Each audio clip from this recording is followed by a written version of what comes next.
Republik Indonesia dilanjutkan dengan prosesi launching pembangunan Gedung Ansor masa depan.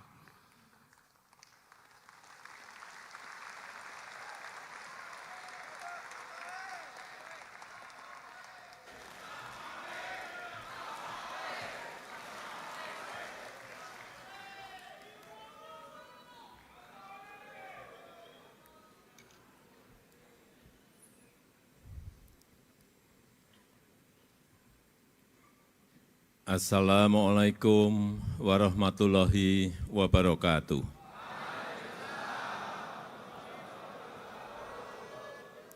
Bismillahirrahmanirrahim. Alhamdulillahirabbil alamin. Wassalatu wassalamu ala asrofil anbiya'i wal mursalin. Sayyidina wa habibina wa syafi'ina wa maulana Muhammadin.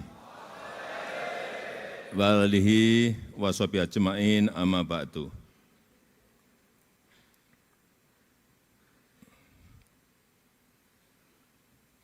Yang saya hormati, yang mulia Rais Am PBNU, Romo Kiai Haji Miftahul Ahyar,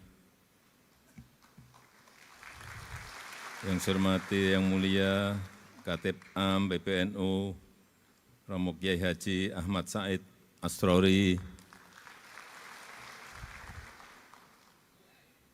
yang saya hormati para pimpinan lembaga negara, para menteri,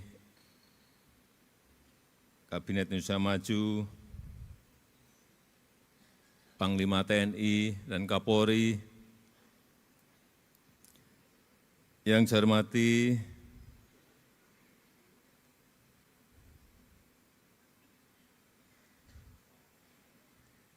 Ketua Umum PBNU, beserta seluruh jajaran, yang saya hormati Ketua Umum GP Ansor, sahabat Gus Adin Jauharudin,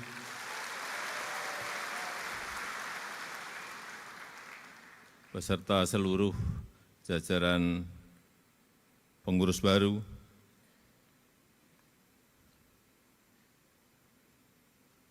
para ketua umum partai, ketua umum organisasi kepemudaan,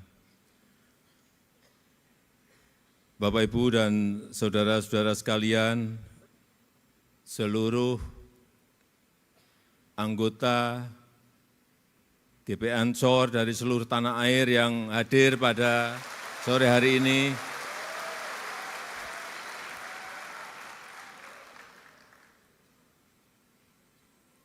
salam satu komando, siapa kita? NKRI, Pancasila, Aswaja, Nusantara,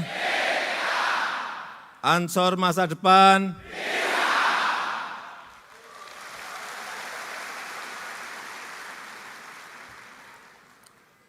Biar enggak sendirian, saya juga minta dikawal Banser 2.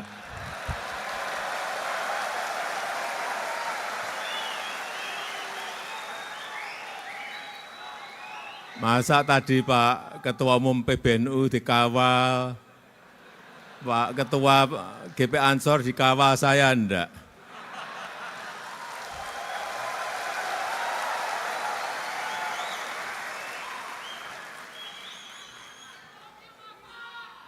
Nah, gini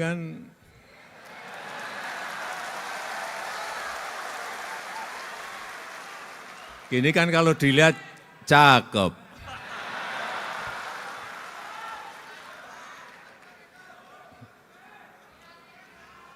Tadi saya mendengar Mars GP Ansor, betul-betul saya merinding. Ansor maju satu barisan, 1000 rintangan patah semuanya.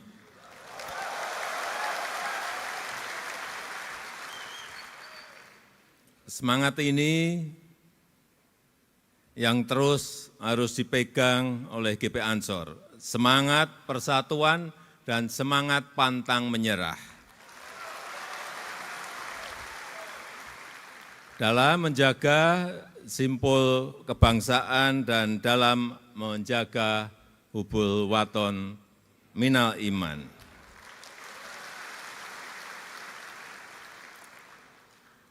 Saya juga senang tadi pas Ketua Umum GP Ansor beserta seluruh jajaran pengurus baru dilantik, di layar kan muncul profil-profilnya.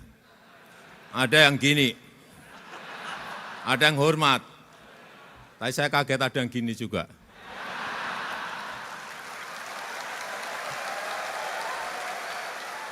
Ada yang juga gini, saya nggak tahu ini apa artinya gini. Artinya GP Ansor memang kreatif-kreatif.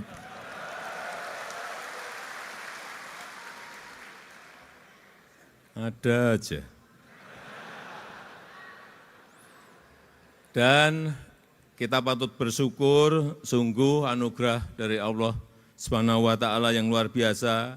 Kita telah mampu menghadapi berbagai krisis-krisis yang ada di dunia. Di saat banyak sekali negara yang menjadi pasien IMF.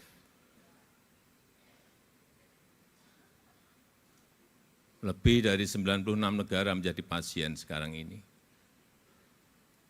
Dan kalau kita melihat di jajaran negara besar G20, selalu pertumbuhan ekonomi kita masuk ke 3 besar atau 5 besar.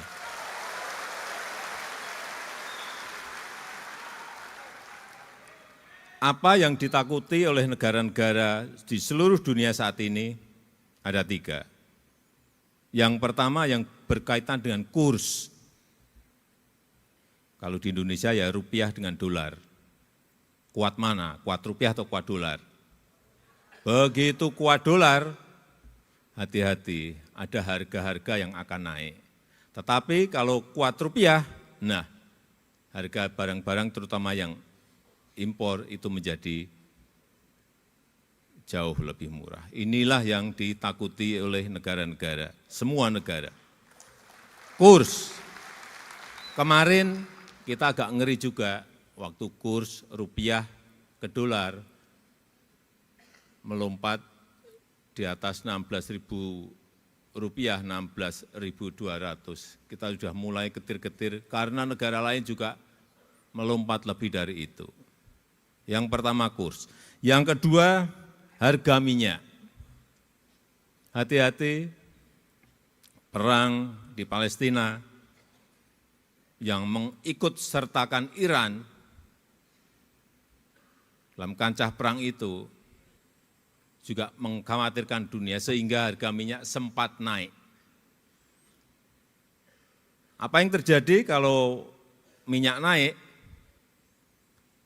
Jangan dianggap remeh. Perang yang jauh dari kita bisa berpengaruh kepada Indonesia.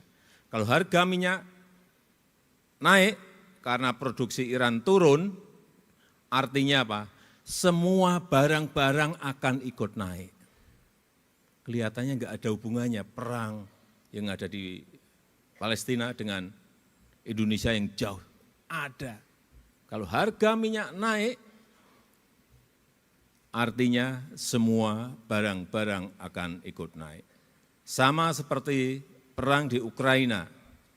Perangnya jauh dari kita di Ukraina.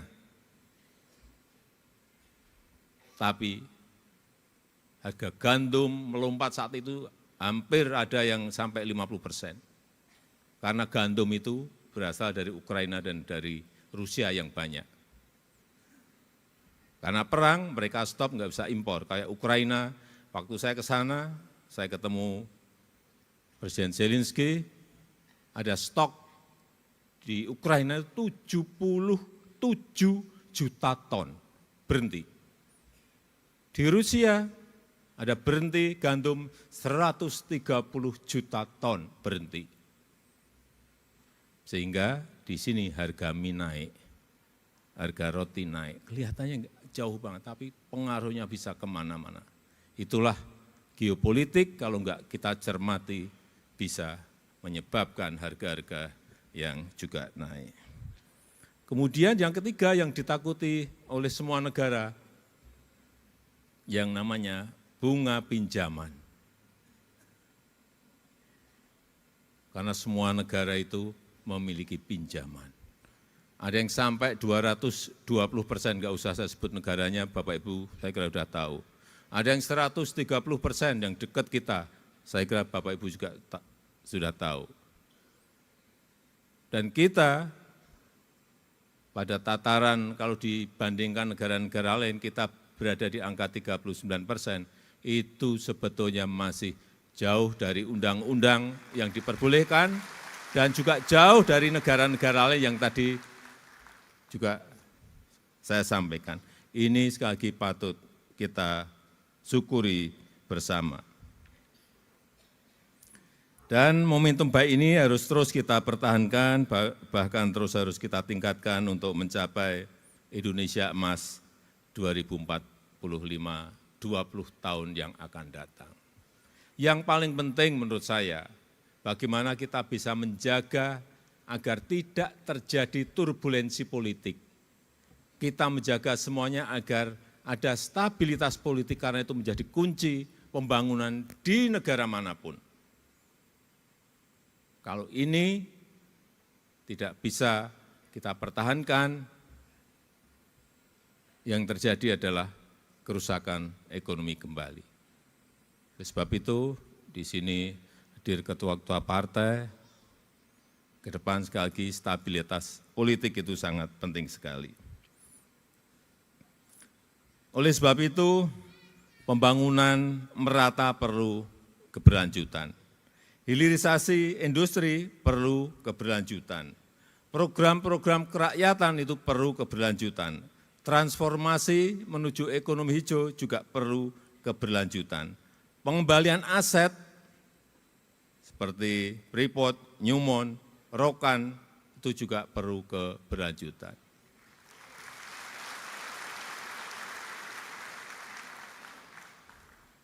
Saya cerita sedikit mengenai Freeport. Karena dalam pengambil alihan Freeport menuju sekarang 51% dari semula 9% itu memerlukan waktu 3,5 tahun dan kita bekerja diam-diam. Enggak ada yang tahu. Tahu-tahu kita ambil alih. Dan sebentar lagi, insya Allah dalam bulan-bulan depan ini, kita akan tambah lagi menjadi 10%, menjadi 61%. Dan kalau sudah 61%, perkiraan keuntungan yang ada di Freeport itu 70 sampai 80% itu kan masuk ke kas negara kita. Baik dalam bentuk royalti, BPH badan, BPH karyawan, dalam bentuk biaya ekspor, biaya keluar, semuanya kalau kita kumpulkan akan berada pada jumlah yang sangat besar. Dan sekali lagi, kalau kita berbicara Freeport, itu bukan milik Amerika lagi, tapi sudah menjadi milik negara kita Indonesia.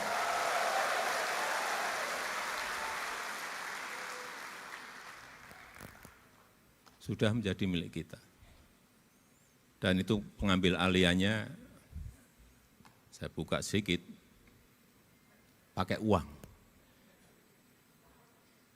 Tidak pakai kekuatan, tapi pakai uang.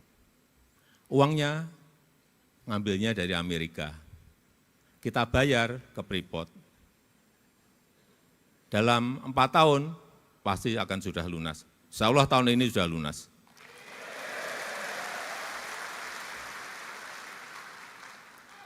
Dan harganya sekarang sudah 4 kali lipat dari harga waktu kita beli. Karena harga tembaga dunia sekarang naik begitu sangat drastis. Artinya kita untung dan untung. Untungnya saat itu pemiliknya mau melepas. Karena kondisi goncangan ekonomi saat itu. Meskipun juga saya banyak ditakut-takuti saat itu, waktu proses pengambil alihan, Pak hati-hati, Papua bisa bergolak. Besoknya ada lagi, Pak hati-hati, Papua bisa lepas dari Indonesia. Besoknya lagi memberitahu, Pak hati-hati, Indonesia akan bergejolak kalau Freeport diambil oleh negara.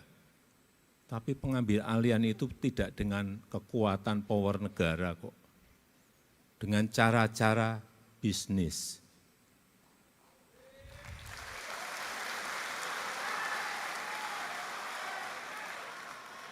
Tapi dapat.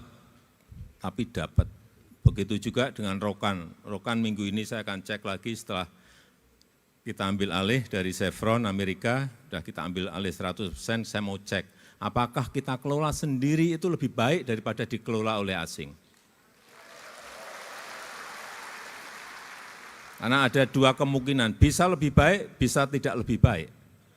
Dan saya harapkan nanti minggu depan saya ke Rokan, moga-moga hasilnya lebih baik dari sebelumnya. Ada yang hafal Pancasila? Karena nanti 1 Juni, sebentar lagi akan menjadi hari lahir Pancasila. Ada yang hafal Pancasila? Tunjuk jari.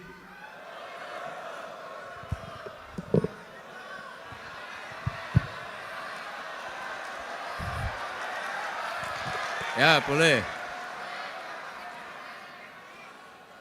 Iya, silakan.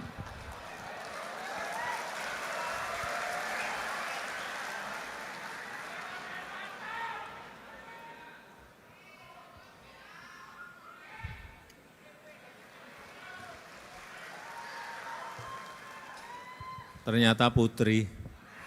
Mohon maaf. Silakan, silakan. Dekat saya enggak apa-apa.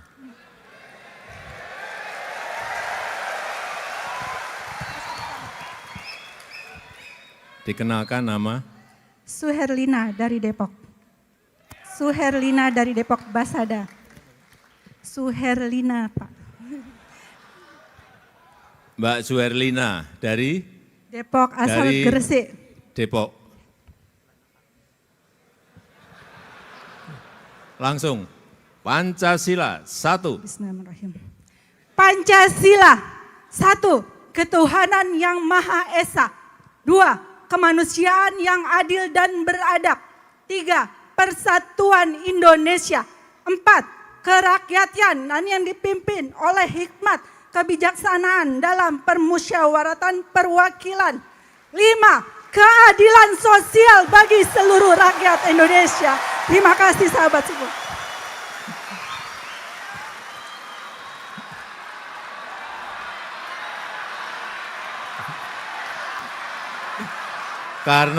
Karena penyampaiannya jelas dengan suara yang lantang, saya beri sepeda. Alhamdulillah.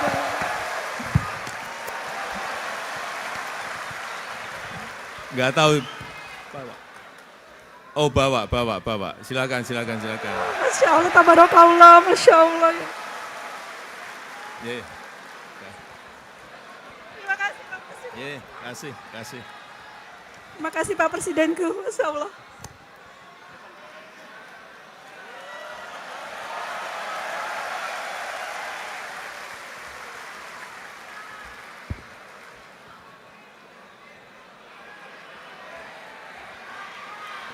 Terakhir, saya mengucapkan selamat bertugas, selamat bekerja kepada seluruh kepengurusan GP Ansor yang baru.